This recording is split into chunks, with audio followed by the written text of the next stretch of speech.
Gravando, velho. Você vai cozinhar? Tá. Vai ter que lavar.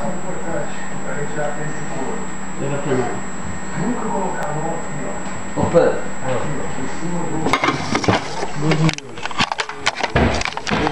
É melhor deixar a câmera assim? Vê se Deixa dá. ela não caia, velho.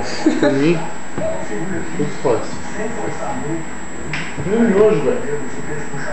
Dá pra fazer isso aqui, ó? Não. Não. Aqui não. Tá do lado aí, Panta. Onde?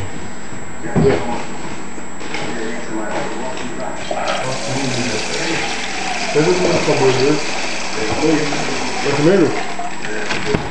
Põe mais. Coloca dois e dois certinho. Põe mais, velho. Pouca água. Não tem uma maiorzinha, Rafa? Pra não? Não, dá suave. Dá suave. Tá 3? Dá. Nossa, você tá filmando não ainda? Tá, deixa eu filmar. Nossa, do Rafa? Isso é velho. Eu não tô 100%, velho. Quer? Eu não tô 100%. Quer?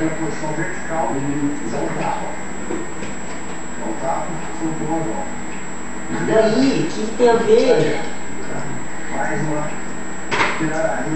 Eu só parei aqui, velho. Essa é pega do estado. Não, né? Sandra, outra coisa. Você fica assim, né? Perde a noção, né, velho? Não, permaneceu, eu tava pegando no pé. Tá, né? Normal. Pô, o manual você precisa acelerar. Você tá vendo já.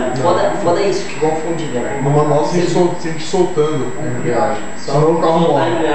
E acelerar mais o tempo, é o mais foda. Pra você aprender a dirigir o. Você é na mão, né? Quando meu tio começou a me ensinar, velho, foi o que eu mais, tipo, cagava, né? Ele falou, solta devagar. Aí, velho. Eu filmando o teto. Baixa um pouco. Mas sei lá, uma roda mais emoção, não dá? Nossa, nem mais. Sério? Ah, porque pode morrer o bagulho, daí você fica mal, tipo, fodendo. Super estilo, esse é uma cidade. Lava a louça aqui. Não, é isso que eu falei. Deixa ele lá. Deixa sujar. Deixa sujar tudo. Pode não. Pega um copo, foda-se, né? Coisa lá.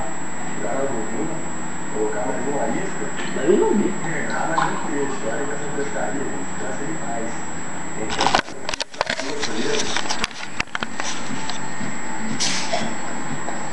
Água, primeiro copo da viagem. O resto é só.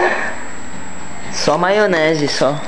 Porra, dá uma parada, velho, senão não vai ter muito tempo. Te ajudar. Pra todo mundo de algeira.